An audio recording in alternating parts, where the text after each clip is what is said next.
সুপ্রিয় দর্শক, স্বাগত জানাচ্ছি আজকের সম্পাদকীতে। আমি মুস্তফা খন্দকার আপনাদের সাথে আছি। ত্রয়োদশ সংসদের যাত্রাকালে সংবিধান সংস্কার পরিষদের সদস্য হিসেবে শপথ গ্রহণ করা নিয়ে বিভাজন তৈরি হয়েছে বিএনপি নেতৃত্বাধীন জোট ও জামাত ইসলামী নেতৃত্বাধীন জোটের মধ্যে।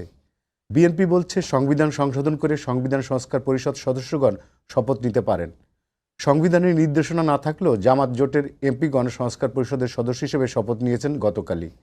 তৈরি হয়েছে জটিলতা। নতুন সরকারের যাত্রা ও সম্ভাবনা, চ্যালেঞ্জ সহ প্রাসঙ্গিক বিষয় নিয়ে আজকের সম্পাদকীয় সংবিধান সংস্কার পরিষদ বিতর্ক। আর এ বিষয়ে কথা বলতে স্টুডিওতে উপস্থিত আছেন আমাদের দুজন অতিথি। আমি প্রথম পরিচয় করে দিচ্ছি সৈয়দ মামুন মাহবুব, আইনজীবী, সুপ্রিম কোর্ট, এবং সাথে আছেন doctor Rakib Al Hasan, youth leader ও রাজনৈতিক বিশ্লেষক। আপনাদের দুজনকে স্বাগত আমাদের আলোচনায়। আমি মামুন ভাই আপনাকে দিয়ে শুরু করতে চাই। দর্শক, আপনারাও এই আলোচনায় অংশ নিতে পারেন। এজন্য আপনাদের ফোন করতে হবে টেলিভিশনে দেখানো নম্বরে। এছাড়া ফেসবুকের মাধ্যমে আপনাদের মন্তব্য পাঠাতে পারেন। আলোচনা শুরুর আগেই জানিয়ে দেব আজকের শিরোনাম।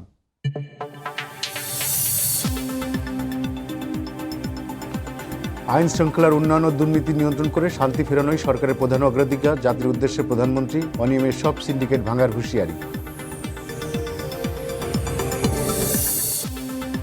জাতীয় স্মৃতিসৌধে প্রধানমন্ত্রী তারেক রহমানের শ্রদ্ধা, মন্ত্রীদের নিয়ে জিয়াউর রহমান ও বেগম জিয়ার কবর জিয়ারত, দুর্নীতিমুক্ত সমৃদ্ধ দেশ গড়ার প্রত্যয়।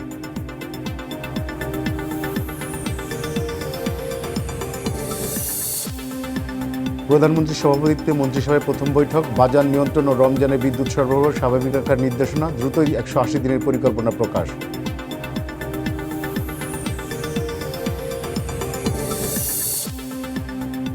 জুলাই অভ্যুত্থানের আকাঙ্ক্ষা বাস্তবায়নে সোচ্চার থাকবে জামাত, জানালেন ডাক্তার শফিকুর রহমান। বললেন, সবাই উদ্যোগী হলে পরিচ্ছন্ন দেশ গড়া সম্ভব।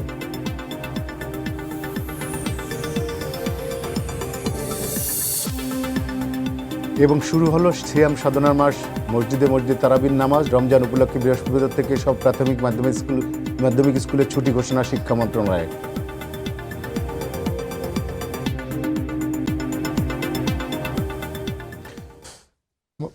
মোহন ভাই, সেটা হচ্ছে আজকে তো নতুন সরকারের আনুষ্ঠানিক যাত্রা শুরু হলো এবং আমাদের প্রধানমন্ত্রী তারেক রহমান উনি দুপুর 12টার পর থেকে সন্ধ্যা 7:30 অবধি উনি সচিবালয়ে অফিস করেছেন এবং অনেকগুলো নির্দেশনা দিয়েছেন। এই যাত্রা কেমন দেখছেন নতুন সরকারের? ধন্যবাদ আমাকে আপনাদের এই জনপ্রিয় অনুষ্ঠানে যুক্ত করার জন্য। আমার সহ আলোচককে সম্মান এবং আপনার অগণিত দর্শকদেরকেও শুভেচ্ছা। না, এটা তো খুবই রুটিন ওয়ার্ক, যে কোনো সরকার প্রধানই এটা করবেন। তবে তারেক রহমান সাহেব এই গত দীর্ঘদিন আন্দোলনের পর, বিশেষ করে ডক্টর মোহাম্মদ ইউনূস সরকারে দায়িত্ব নেওয়ার পর থেকে উনি যেভাবে ধৈর্য ধরে পুরো পরিস্থিতিকে এবং একটি নির্বাচন আদায় করার জন্য বিএনপি অনেক, মানে আমি কখনোই বিএনপি করি না, বিএনপির সঙ্গে হয়তো ঐক্যবদ্ধ আন্দোলন করি, কিন্তু আমি কখনোই বিএনপি করি না, বা বিএনপি কোনো ভুল করলে প্রথম সমালোচনাদের মধ্যে আমি থাকবো, এটাই আমার নাগরিক দায়িত্ব। কিন্তু তারেক রহমান সাহেব কিন্তু খুব ধৈর্য ধরে রাজনৈতিক ম্যাচুরিটির পরিচয় দিয়ে নানা বিষয়ে প্রয়োজন, অনেক সময় অনেকের মনে হয়েছে যে বিএনপি আপোষ করছে, কিন্তু তার যেটা মূল লক্ষ্য ছিল যে একটা নির্বাচন করে জনগণ প্রতিনিধি, জনগণের ক্ষমতা জনগণের কাছে ফিরে যাক। এবং যে কারণে আমি দেখেন আমরা অনেক সময় মোহগ্রস্ত হয়েছিলাম যে বোধহয় অনেক কিছু করবে বিগত তত্ত্বাবধায়ক বা অন্তর্বর্তী সরকার, কিন্তু যেটা বিভিন্ন বই তো আসিফরাও লিখেছে, অন্যরাও লিখেছে, তারেক রহমান সাহেব কিন্তু 5 আগস্ট যে একটা টিভির অফিসে বসে যে তরুণরা আমাদের ওনার সঙ্গে যোগাযোগ করেছিল, উনি কিন্তু যথার্থই বলেছিলেন যে একটা অন্তর্বর্তী তত্ত্বাবধায়ক সরকার করে নির্বাচন দেন, জনগণ নির্ধারণ করুক। তো সেই বহুল প্রত্যাশিত নির্বাচনের মধ্যে দিয়ে সরকার গঠিত হয়েছে, উনি প্রধানমন্ত্রী হয়েছেন। তো সেই হিসাবে মানুষ আজকে যেরকম তার জাতির উদ্দেশ্যে ভাষণও খুব খুব আপনার ক্যালকুলেটিভ এবং মানুষের মনের আকাঙ্ক্ষায় তিনি বলেছেন আইন শৃঙ্খলা, দুর্নীতি, যে কোনো অনিয়মের সিন্ডিকেট, এটা তো আমাদের লাগাতার সমস্যা। তা এখন মানে টু আর্লি অর টু মানে টু আর্লি টু সেক, বিকজ মানে আমি বলছি ম্যাচুরি হয়নি, কারণ কেবল প্রথম দিন। বরং আমরা মনে করি যে আরো কিছুদিন দেখে দেন বলা, বরং আপনি যেটা সংস্কার পরিষদ নিয়ে বলছিলেন, এইটা আমি পরে প্রসঙ্গে আসবো। আমি একটু রাকিবের কাছে যাই। রাকিব, তোমার চোখে কেমন মনে হচ্ছে এবার এই তারেক রহমানের নেতৃত্বাধীন যে সরকার, এটা কি তোমার যাত্রাটা কেমন মনে হলো? জি, ধন্যবাদ। সরকার গঠনের বিষয়টা তোমার চোখে কেমন? যে জি, আপনাকে ধন্যবাদ। আমার সহ-আলোচক এবং দর্শকদেরকে সালাম এবং শুভেচ্ছা। সবাইকে মাহে রমজানের শুভেচ্ছা। দেখুন, আমরা দীর্ঘদিন গণতন্ত্র খরায় ভুগছিলাম, আমরা এটাকে বলি গণতন্ত্র খরা। তারপরে আমরা একটা কাঙ্ক্ষিত নির্বাচন পেলাম। এই নির্বাচনটি 2014-তে হতে পারতো। তার মানে আমাদের অপেক্ষাটা 12 বছর, এক যুগ। মানে আমাদের বয়স দেখতে দেখতে 1 বছর, এক যুগ বেশি পার হয়ে গেল। তো সর্বশেষ আমরা একটা বৈধ নির্বাচনের মাধ্যমে, সরকারি ক্ষমতা হস্তান্তরের মাধ্যমে একটি রাজনৈতিক দলকে দায়িত্ব নিতে দেখলাম।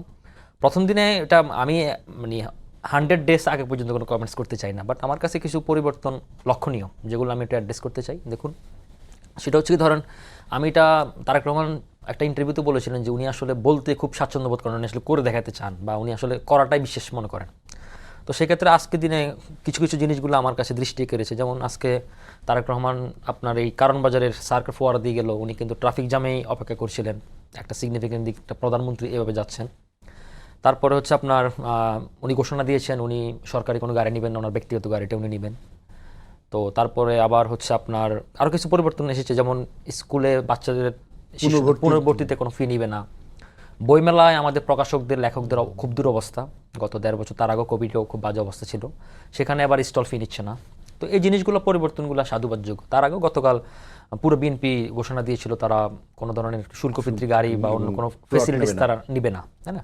তো এই জিনিসগুলো আসলে মানে তারা যে আসলে সেবক হতে আসছে, মানে আমরা আগে ভোটের আগে এগুলো বলে অনেকে আমরা আসলে জনগণের সেবক হতে চাই, কিন্তু এটা আসলে একটা প্র্যাকটিক্যাল প্রথমে প্রমাণ। তো এটাকে ডেফিনেটলি আমাদের মতো দেশের কালচারে, আমাদের মতো কালচারাল ডেমোক্রেসিতে এটাকে সাধুবাদযোগ্য।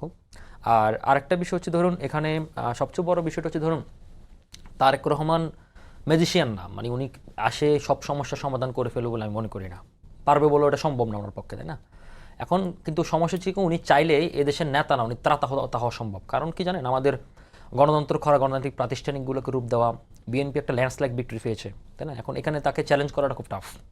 মানে আপনি যে কোনো প্রসেসে তাকে চ্যালেঞ্জ করাটা খুব টাফ, যদি সে মেজর কোনো ভুল না করে। তো সেই জায়গা থেকে আমি মনে করি যে বিএনপির উপরে বাড়তি রেসপন্সিবিলিটি এসেছে বাংলাদেশের গণতন্ত্র পুনরুদ্ধার করা, প্রাতিষ্ঠানিক রূপ দেওয়া। তার চেয়ে বড় কথা হচ্ছে কি, আমাদের ধরুন যে ইকোনমিক সংস্কার, আমাদের সামনে কিন্তু সবচেয়ে বড় চ্যালেঞ্জগুলো আসতেছে।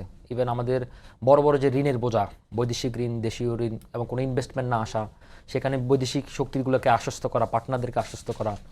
তার চেয়ে বড় কথা হচ্ছে কি, আমাদের নতুন কর্মসংস্থান তৈরি করা, যে বেকারত্বের মাঝখানে একটা আন্দোলনের মাধ্যমে পতিত ফেসিবাদকে বিদায় হতে হয়েছে। তো সুতরাং এই জিনিসগুলো তারেক রহমানকে বেশি করে ভাবাবে আমি জানি। এবং উনি একটা মন্ত্রিসভা গঠন করেছেন, পাশাপাশি উপদেষ্টা মণ্ডলীর সদস্য ঘোষণা করেছেন গতকাল। উনি অনেক বৈচিত্র্য রাখার চেষ্টা করেছেন তারুণ্য প্রবীণের মিশেলে। তো এখন ব্যাপারটা হচ্ছে, ধরুন এখানে অনেকে বলে যে নামগুলো হেভিওয়েট নাম, হেভিওয়েট নেতা। আমি আসলে এভাবে মূল্যায়ন করতে চাই না। ধরুন আপনি একটা ব্র্যান্ডের শার্ট পরলেন, এখন ব্র্যান্ডের শার্টটা দুদিন পরে রং নষ্ট হলো, ছিঁড়ে গেল, তাহলে আপনার কাছে ব্র্যান্ডের মূল্য নেই। সুতরাং আমি ওনাদেরও কাজের ভিত্তিতে আমি মানুষকে মূল্যায়ন করতে পছন্দ করি। আমরা আগামী দিনেতে আমরা এটা দেখবো যে তাদের কাজের ভিত্তিতে তাদেরকে আমরা মূল্যায়ন করতে স্বাচ্ছন্দ্য বোধ করবো। মামুন ভাই, সেটা হচ্ছে যে আমরা দেখলাম যে গতকাল শপথ অনুষ্ঠানে দুইটা শপথ ছিল, যেটা একটা হচ্ছে এমপি হিসেবে শপথ, আর একটা হচ্ছে যে সাংবিধানিক সংস্কার পরিষদের সদস্য হিসেবে। তার দ্বিতীয় শপথ নিতে বিএনপি রাজি হয়নি, যে কারণে জামাত বিএনপির ওই মন্ত্রী পরিষদের যে ইনাগুরাল সিরামনি, এটাতে তারা বয়কট করেছে। এই যে বিএনপি যে দ্বিতীয় শপথটা নিতে রাজি হলো না, বলছে সংবিধানের 3য় তফসিলে এরকম কোনো কিছু নেই। আপনার কাছে কি মনে হয় যে এটা কি বিএনপির এই সিদ্ধান্তটা সঠিক? অবশ্যই। বরং আমি তো অন্যভাবে বলতাম, যদি বিএনপি শপথ নিয়ে বসতো। আচ্ছা আচ্ছা। যেহেতু বিএনপি গত 15 মাসে অনেক অন্যায় আপোষও করেছে, ইউনূস সাহেব যাতে নির্বাচনটা দেয়, এটা হচ্ছে ফ্যাক্ট। তো শেষ মুহূর্তে এটা যে তারা করেছেন বিএনপি, এবং বিএনপি শুধু না, আপনার ওই যে রুমিন ফারহানাও নেননি। রুমিন স্বতন্ত্র ওত নেওয়ার সময় জামাতের এমপিরাও ছিল, মানে একসঙ্গে যেহেতু পরে নিয়েছে। এটা ঠিক করেছে। কারণটা কি মোস্তফা ভাই, ওই চীনের যে সংস্কার, চীন অর্থাৎ কমিউনিস্ট ব্যবস্থা থেকে কমিউনিস্ট, আধা বুর্জো, এখন তো সারা বিশ্বের অর্থনীতি কন্ট্রোলের দিকে। এইটার যে প্রক্রিয়াটা চীনে করেছিল, তিনি হচ্ছেন দেং জিয়াওপিং, সংস্কারবাদী নেতা। তার একটা বিখ্যাত উক্তি আছে যে বেড়ালটা সাদা না কালো সেটা বিষয় না, বেড়ালটা ইঁদুর মারে কিনা। তো আমাদের প্রয়োজন হচ্ছে সংবিধানের কিছু অনুচ্ছেদের সংশোধন, এবং সংবিধান এমন একটা আপনার সর্বোচ্চ আইন এবং এমন একটা অনুষঙ্গ যেটার সময় সময় এটা ইভলভিং প্রসেস। ধরেন ভারতে 101 বার সংবিধান সংশোধন হয়েছে, মার্কিন যুক্তরাষ্ট্রে 27 বার হয়েছে, এরকম বিভিন্ন 32 বার। আমাদের এখানেও প্রয়োজনে হবে, এটাই নিয়ম। কিন্তু অতীতে আমাদের নানা সময় সংবিধান সংশোধনগুলো অনেক সময় সামষ্টিক স্বার্থে না হয়ে অনেক সময় অনেক দলের, যাক সেই বিতর্কে গেলাম না। তো যেটি এই আমি তো মনে করি যে গণভোট, যে একজন আইনের ছাত্র হিসেবে, সাংবিধানিক আদালতের আইনজীবী হিসেবে, গণভোট আদেশটা যেটা ইউনূস সাহেব এবং আসিফ নজরুলরা করেছে। জামাতের আন্দোলনের মুখে, বা জামাত এনসিপি এখন তো দেখা যাচ্ছে একই তারা, তো তাদের আন্দোলনের মুখে যেটা করেছে এটাই অবৈধ। কারণ 8 তারিখে ইউনূস সাহেব এই কথাগুলি চলতো, মানে আমরাও বলতে পারতাম না, ইউনূস সাহেব যদি 8 তারিখে ওত নিয়ে, যেটা আমাদের এর আগে সামরিক শাসকরা করত, সংবিধানে স্থগিত করে দিত, বাতিল করে দিত, মার্শাল ল ডিক্লারেশন করত, পরে আবার পার্লামেন্টে বৈধ করত, তাই না? জি। 5th amendment, 7th amendment. তো ইউনূস সাহেব যদি 8 তারিখেই ওত নিত শহীদ মিনারে বা যেখানে তাদের ভাল লাগে, এবং বলতো আজ থেকে সংবিধানে স্থগিত, আমরা জুলাই ডিক্লারেশন দিলাম, সেটাও হতে পারত। কিন্তু সেই জিনিসও মজা হচ্ছে, সেটাও একটা নির্বাচিত সংসদ, সেটাকে বৈধতা দিতে হবে। বৈধতা দিতে হবে, বা না দিল কি বলতো যে যা কাজ হয়ে গেছে সেটাকে আমরা কন্ডোন Condolence করে দিলাম, দিলাম, হ্যাঁ। কিন্তু এটি অবৈধ, অবৈধ। যেরকম পঞ্চম সংশোধনী অবৈধ হয়েছে আদালতের রায়। তো সে কারণেই আপনার এই সংবিধান সংস্কার পরিষদ, এটা অ্যাকচুয়ালি আলী রিয়াদ সাহেবরা যে, বা ইউনূস সাহেব বা আসিফ নজরুল্লাহ এই এনসিপি জামাতদের চাপে যে প্রায় 8-9 মাস ধরে যে রাষ্ট্রের জনগণের ট্যাক্সের টাকা খরচ করে এখানে নানা কিছু করলো, সেইটার একটা মানুষকে ফ্রুট দেখানোর জন্য এটির প্রয়োজন নাই। এবং বিএনপি বা অন্যান্য যারা 31 দফা তো সমমনা দলরাও দিয়েছে। তো সুতরাং সংবিধানের সংশোধন তো করতেই হবে কিছু কিছু ধারা, যেমন ধরেন অনুচ্ছেদ, যেমন ধরেন আর্টিকেল 70-তে বাজেট, এটা আমরা বিভিন্ন আইনজীবী সংগঠন বা অন্যান্য সুশীল সমাজ, অন্যান্য দলও যে যখন ক্ষমতায় থাকে না, তারাও বলছে যে, এবং এটাও নিয়ম যে 70 অনুচ্ছেদের 2টে ক্ষেত্রে খালি এমপিরা দলীয় হুইপিং মানবে। একটা হচ্ছে নো কনফিডেন্স মোশন যদি হয়, সরকার থাকবে কি থাকবে না, আরেকটি হচ্ছে বাজেট পাস। তাছাড়া they will be all liberty, নাহলে তো আইনে তর্ক হবে না, নেতাকে তোষণ করা।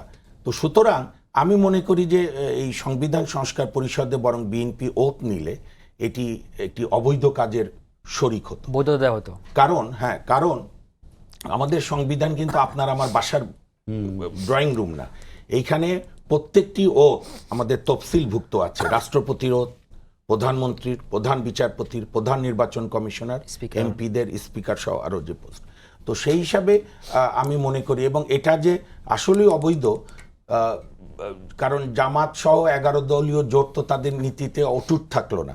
তারা তো বলেছিল বিএনপি 2টা ওত না নিলে আমরা একটাও নেব না, কিন্তু পরেই তো নিয়ে নিচ্ছে, তো সুতরাং সেটা বিএনপির ইস্যুটাকে জায়েজ করেছে। তার চেয়ে বড় কথা, জায়েজ বেজায়েজ বাদ দিয়ে আপনার একটা দেশের, আমি কিন্তু সবসময় বলি আমাদের এখানে মুশকিল হয় কি, যে যখন জেতে তখনই মনে করে যে গণতন্ত্র বোধহয় এসে গেছে। না, গণতন্ত্র একটা নিয়মিত চর্চার বিষয়। আপনি 1215 সালে ব্রিটিশ নাগরিকরা ম্যাগনা কার্টা করেছিল, তারও কত বছর পর গণতন্ত্র সেটেল হয়েছে।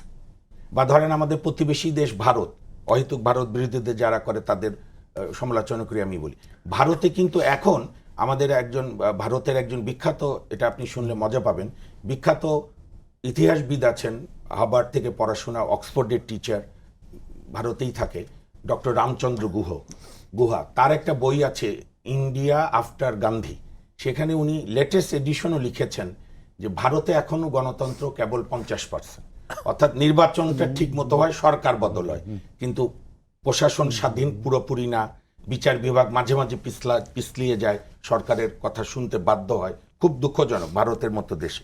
আমাদের বিচার বিভাগ তো করুণ অবস্থায়, সেটা পরে নয় আলাপ করব।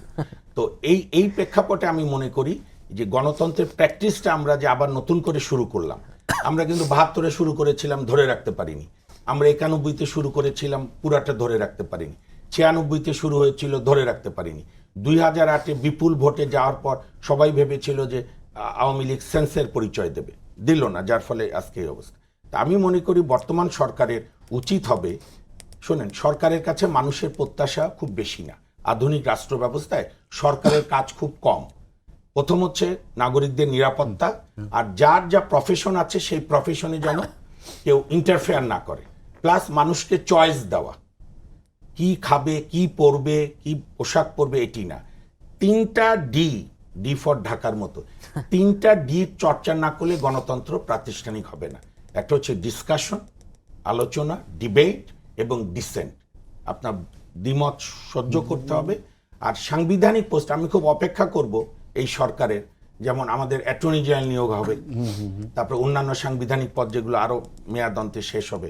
আমরা দেখতে চাই যে আমাদের গত আপনার 44-45 বছর সব সরকারের সময়, শুধু আওয়ামী লীগ বলে না, এই যে সব সাংবিধানিক পোস্টে মাইম্যান নিয়োগ হবে, আমার কথা শুনবে, আমার আজ্ঞাবহ, এখান থেকে বেরিয়ে আসে কিনা। আমি একটু রাকিবের কাছে আসি। রাকিব, এই যে দ্বিতীয় ওটটা না নেওয়ার পরে এনসিপির নাহিদ ইসলাম বলছে যে আবার একটা করুণ মানে দেখলাম আর কি, বাংলাদেশের রাজনীতিতে একটা মানে অশনি সংকেত তিনি দেখছেন যে এটা জুলাইয়ের ইসের সাথে, সনদের সাথে বিএনপি যাচ্ছে না, নানা রকমের বলছে। সনদের সঙ্গে এখন তারপরে তারা বলেছে যে তারা এই সনদ বিএনপি না মেনে বিএনপি গাদ্দারের পরিচয় দিয়েছে। আপনার কাছে কি মনে হয়, বিএনপি তো জুলাইকে ওন করে, তারা বারবার সবসময় বলছে, তারপরেও বিএনপিকে এত সন্দেহ কেন? যে আপনাকে আবার ধন্যবাদ। দেখুন, গত 1.5 বছরে আমরা যে টাইমটা পার করে এসেছি এটা এখন আমাদের জন্য অতীত, তাই না? এখন আমরা একটা মানে গণতান্ত্রিক প্রক্রিয়া একটা সিস্টেমের মধ্যে ঢুকে গেছি। এখন এই সিস্টেমের মধ্যে যদি আপনি আনসিস্টেমের কথাবার্তা বলেন, এগুলা মানে বাচ্চাসুলভ কথাবার্তা, এটা যে বলুন না কেন, উনি যদি মেম্বার অফ পার্লামেন্ট হয়ে, উনি যদি ক্যাবিনেট মেম্বার হয়, তাও বাচ্চাসুলভ। দেখুন, আমরা একটু জুলাই চার্টার দিকে তাকাই। আমি একদম শুরুর দিন থেকে বলে আসছিলাম, জুলাই চার্টার ইমপ্লিমেন্টেশন অর্ডার 2025 এটা একটা ইলিগাল প্রসেস। এটা অলরেডি উনি বিজ্ঞ আইনজীবী, সংবিধান নিয়ে উনি কাজ করেন, তো উনি অলরেডি ব্যাখ্যা দিয়েছেন। আমি একটু যোগ করি, ধরুন সরকার একসাথে প্যারালালি দুইটাকে জিনিস চালালো, তাই না? আপনি তো কনস্টিটিউশনটাকেও স্থগিত করলেন না, আবার একই সাথে আবার কনস্টিটিউশন লিখন করতেছেন, এবং কনস্টিটিউশনের হচ্ছে ধরেন আপনার মানে সংযোজন বিয়োজন সব এটা মধ্যে প্রসেসের মধ্যে করতে হয়। এর বাইরে আপনি নির্বাহী অর্ডার এটা করে দেবে, এটা সবসময় অসাংবিধানিক প্রক্রিয়া। পৃথিবীর ইতিহাসে কখনো এরকম মানে নজির আপনি দেখাতে পারবেন না, তাই না? আর জুলাই চার্টার এটা মূলত হচ্ছে ধরুন আমাদের একটা ঐক্যমতের প্রতিফলন, তাই না? এটা একটা আকাঙ্ক্ষা বা সমঝোতার প্রতিচ্ছবি। এখন এটা কিন্তু রাজনীতিক মানে এটাকে আপনার মানে কী হিসেবে স্থান দিবেন, এটাকে তারা অনেকে মনে করতেছে যে জুলাই চার্টারটা মানে এটাই সব কিছু, এটা হলে আর সংবিধান দরকার নাই, তাই না? এখন আমাদের সংবিধানে তো 17-18 বার কাটা ছেঁড়া হয়েছে। এখন অনেকে আবার এটাকে সুপ্রা কনস্টিটিউশন লেভেলে দেখতে চায়, কিন্তু এটা তো আসলে একটা পার্ট, এটাও একটা ওয়ান কাইন্ড অফ অ্যামেন্ডমেন্ট, তাই না? এখন আপনি 180 দিন পরে যখন এগুলা যে 48টা সাংবিধানিক যে প্রসেস, এগুলাকে পাশ করে এনে তারপর এখানে ঢুকাতে হবে। এখন এই জায়গাটা ধরেন আমাদের একটা বিশ্বাসের একটা ঘাটতি রয়েছে শুরু থেকেই, এবং এটা এনসিপি এবং জামাত, যেহেতু তারা এনসিপি তো নবাগত দল, কিন্তু জামাত এরপর আগে কখনো তারা মেইন স্ট্রিম পলিটিক্সে আসেনি, তারা কখনো সরকার চালানোর অভিজ্ঞতা নাই। ইভেন তারা যে বাচ্চাসুলভ আচরণগুলো করে, কারণ আপনি মনে রাখবেন সংবিধান কখনো রাজনৈতিক পছন্দ না, এটা একটা বৈধতার প্রশ্ন। সুতরাং এটাকে আপনি মানে হেন ব্যবস্থা এটা দেখলে হবে না। তো সুতরাং তারা এগুলোকে বললে আসলে রাজনৈতিক ফায়দা লুটতে চায়। তাদেরও সাথে আরেক জোটের নেতা জনাব ব্যারিস্টার ফুয়াদ, তিনি বলেছেন যে আরেকটা গণঅভ্যুত্থানে ডাক দিচ্ছি, একটা বৈধতা সরকারকে আপনি গণঅভ্যুত্থানে ডাক দেন পরের দিন, তো এগুলো হাস্যকর খেলা না? তো আমি মনে করি যে ধরেন তারা আসলে এগুলো করে রাজনৈতিক ফায়দা লুটতে চায়। দেখুন, অলরেডি তারা প্রথমেই বলেছে তারা শপথ নেবে না, মানে ব্যাপারটা এরকম হয়েছে যে আপনাকে একবার ভাত খাতে সাধলাম, আপনি ভাত খাবেন না, আরেকবার সাধলে খাবেন, তো ব্যাপারটা আসলে ওই পর্যায়ে চলে গেছে, জিনিসটা একেবারে খুব ফানি জায়গায় চলে গেছে। কিন্তু আমরা চাইবো যে ধরেন বেসিক্যালি বিএনপিকেও তারা আসলে টার্গেট করতেছে যে বিএনপি আসলে জুলাই বিরোধী, বিএনপি সংস্কার বিরোধী, কিন্তু সংস্কার প্রথম রূপটা কিন্তু বিএনপি দিয়েছিল 2022 সালে যখন তারা 31 দফা দিয়েছিল। তার চেয়ে বড় কথা হচ্ছে যে একদম বিএনপির ইশতেহারে খুব স্পষ্টভাবে লেখা আছে, আমি ইশতেহার প্রোগ্রামে ছিলাম এবং আমার কাছে কপিটাও রয়েছে, এখানে একদম স্পষ্ট বলা রয়েছে যে জিয়াউর রহমানের 19 দফা, খালেদা জিয়ার ভিশন 2030, তারেক রহমানের 31 দফার সাথে 51 দফা ইশতেহার ঘোষণা করা হয়েছে জুলাইকে সামঞ্জস্য রেখে, এই লাইনটা এভাবে লেখা আছে। তো সুতরাং বিএনপি সংস্কারকে ধারণ করে, এবং বিএনপি অনেক জায়গায় নোট অফ ডিসেন্ট দিয়েছে, কারণ বিএনপি মনে করে যে এই জিনিসগুলো অ্যাফোর্ডেবল না, এবং যেগুলো সে করতে পারে না সে আগে প্রতিশ্রুতি দেয়নি। আর এর বাইরে আমরা 180 দিন পরে বিএনপি কোনগুলো মানলো, যেগুলো সে প্রতিশ্রুতি দিয়েছে মানে নাই, তখন আমরা এটা নিয়ে মন্তব্য করতে পারবো। আর এখন পর্যন্ত সোফার আমি মনে করি যে বিএনপি যথেষ্টবার ম্যাচুরিটি প্রতিশ্রুতি দিয়েছে, বরং বাকিরা ইম্যাচুরিটি করতেছে, এবং বাকিরা আসলে পলিটিক্সে এখনো ম্যাচুর হয়নি। তো সময়ের সাথে সাথে যখন পার্লামেন্ট বসবে তারা ম্যাচুর হয়ে যাবে। ভাই, আমাদের হাতে খুব বেশি সময় নেই, তারপরে আপনার কাছে মনে হয় কি এই সরকার, এই নতুন যে সরকার হলো, এর প্রথম প্রায়োরিটি কী বিষয়গুলো আসা উচিত? ধন্যবাদ এই প্রশ্নের জন্য। আমি উত্তরে আসছি, তার আগে খালি একটা যুক্ত করে নেই। আমাদের একটা রং নোশনে আমরা অনেককে প্রভাবিত করি। আমাদের প্রবলেম কিন্তু সংবিধান না, আমাদের প্রবলেম হচ্ছে সংবিধান আমরা অনেকেই মানিনি সরকার। যেমন আপনাকে আমি বলি, আমি এর আগে অনেক অনুষ্ঠানও চ্যালেঞ্জ দিয়েছিলাম যে 72-এর মূল সংবিধান, বঙ্গবন্ধু যেটা প্রথম সংশোধনী করলো ওইটার আগে মূল সংবিধানে কিন্তু জরুরি আইন জারির বিধান ছিল না। ওই সংবিধানের একটি অনুচ্ছেদ আমাকে কেউ দেখাতে পারবে না যেটি ফলো করলে কোনো সরকার ফ্যাসিস্ট হয়, বরং সংবিধান মানে না বলেই আজকে এই অবস্থা। তো সুতরাং এই বিতর্কগুলো অহেতুক। আর আপনি যেটা বললেন সরকারের প্রায়োরিটি, আমি ধার নিতে চাই আমাদের নবনির্বাচিত মাননীয় প্রধানমন্ত্রী জনাব তারেক রহমান সাহেব। উনি যথার্থই বলেছে যে মেইন প্রায়োরিটি হচ্ছে আইন শৃঙ্খলা, দুর্নীতি দমন এবং হচ্ছে আপনার এই যে কোনো ধরনের অনিয়মের সিন্ডিকেট ভাঙা। আর এর সঙ্গে আমি খালি যুক্ত করব যে উচিত হবে বিচার বিভাগকে স্বাধীনভাবে কাজ করতে দেওয়া। আমি আজকে আপনার এই জনপ্রিয় অনুষ্ঠানে একটা কথা বলে যাই, একটা সতর্কবাণী।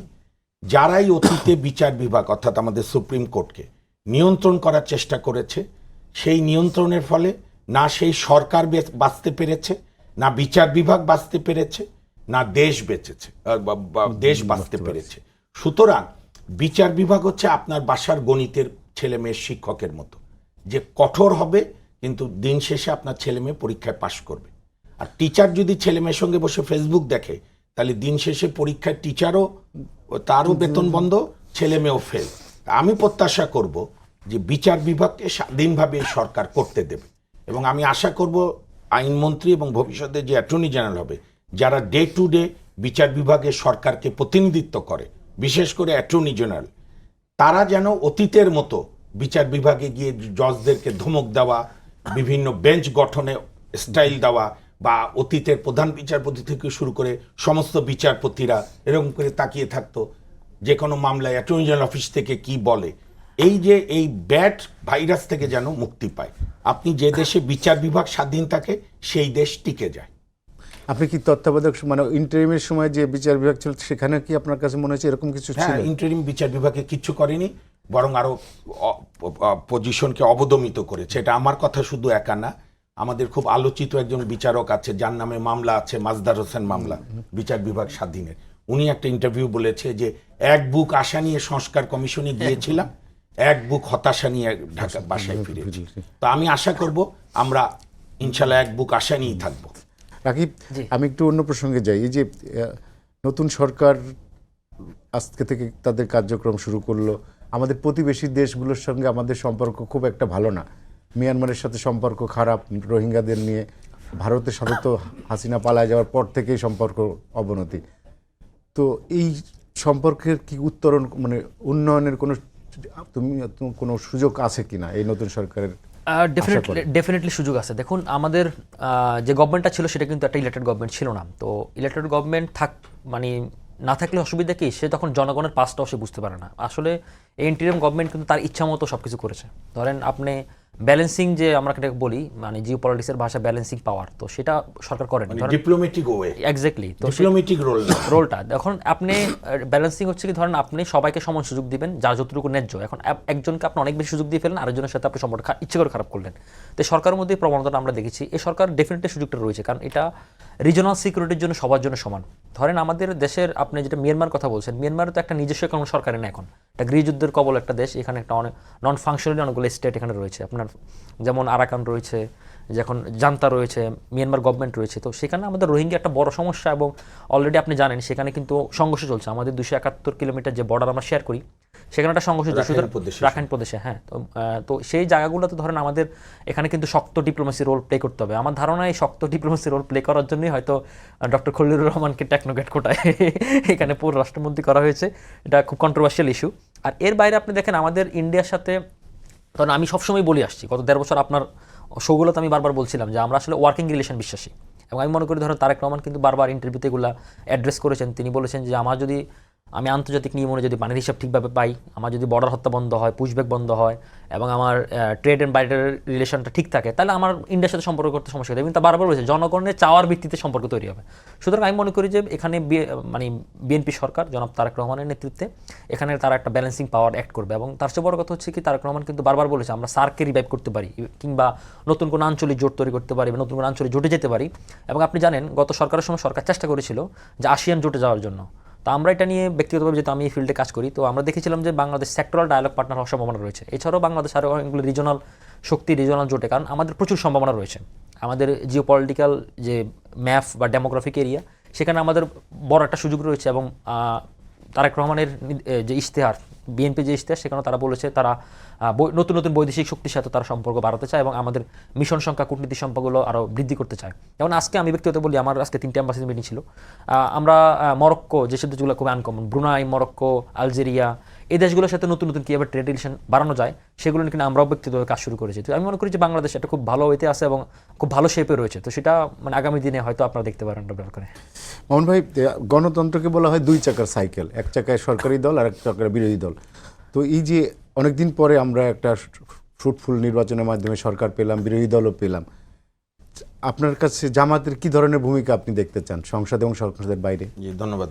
দেখেন, আমরা আমাদের বাংলাদেশের সংসদীয় গণতন্ত্রের ইতিহাসে 1996 সালের 12ই জুনে যে নির্বাচন হয়েছিল, যে নির্বাচনে শেখ হাসিনা সরকার গঠন করেছিলেন জাতীয় পার্টির সমর্থন নিয়ে, এবং সেখানে বেগম খালেদা জিয়ার নেতৃত্বে নানা আন্দোলনের পরও বাংলাদেশের ইতিহাসে এখনও সবচেয়ে বেশি সংখ্যা নিয়ে বিরোধী দল বিএনপি ছিল। আমি ইতিহাস বলছি, 119 জন সদস্য।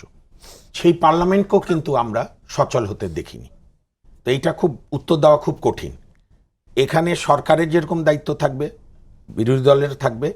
উচিত হবে যে প্রত্যেক কাজের যৌক্তিক সমালোচনা করা, পার্লামেন্টকে আপনার প্রাণবন্ত করা এবং পার্লামেন্টের কাছে দায়বদ্ধতা করা।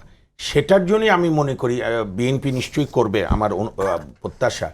আর্টিকেল 70 ছাড়াও এমপি সাহেবদেরকে উন্নয়নের রস্যর মধ্য থেকে দূরে সরিয়ে আনতে হবে। ল মেকিং শুধু, আমি বলি বাস্তবতা কি, তত্ত্ব না বলে।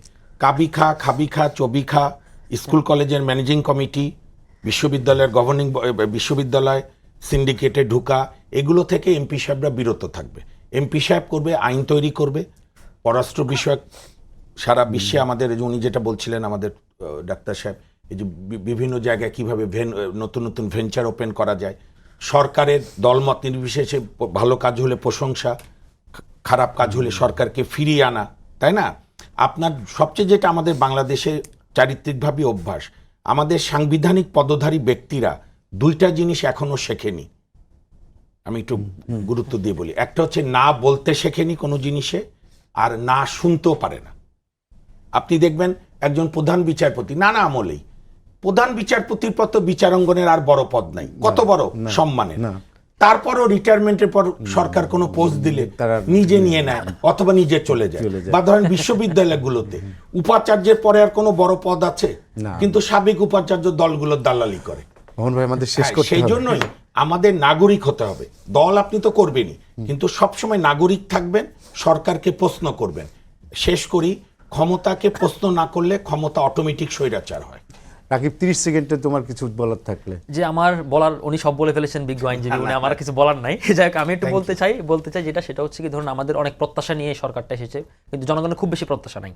আমরা চাই জনগণের সরকারি সরকারটা গঠন হোক। আজকে প্রথম দিন গেল, এবং আমরা যেন 100তম দিন, 200তম দিন, 300তম দিনও একই প্রত্যাশা নিয়ে কথা বলতে চাই, এবং আমরা যৌক্তিক সমালোচনায় এই সরকারকে বারবার প্রশ্নবিদ্ধে জর্জরিত করতে চাই, এবং এই সরকার আমাদেরকে যেন আমলে নেয় প্রশ্নগুলো, তাই না? কারণ আমরা সরকার একটা জনবান্ধব, বহুদিন পরে একটা 55 বছর আমাদের গণতন্ত্র দাঁড়ায়নি, আমাদের রাষ্ট্রটা একটা স্টেট পর্যায়ে যায়নি, এবং আমাদের কোনো সরকার প্রধান স্টেটসম্যান হওয়ার সুযোগ পাই না। আমি একটা উদাহরণ আপনাকে দিই। যদ্যপি আমার গুরুতে আহমেদ সাহেব বলেছিলেন যে শেখ সাহেবেরকে ইতিহাস স্টেটসম্যান হওয়ার সুযোগ দিয়েছে, তিনি সুযোগটা কামে লাগাইতে পারলেন না। তাই মনে করি যে তারেক রহমানের সামনে এই সুযোগটা এসেছে, তিনি এই সুযোগটা সদ্ব্যবহার করে বাংলাদেশকে একটা খুব উন্নয়নশীল মধ্যবিত্ত রাষ্ট্রে এবং আগামী চ্যালেঞ্জেবল একটা বড় পজিশনে বাংলাদেশকে নিয়ে যাবেন, এই প্রত্যাশা আমি রাখি। গণমাধ্যমের কি?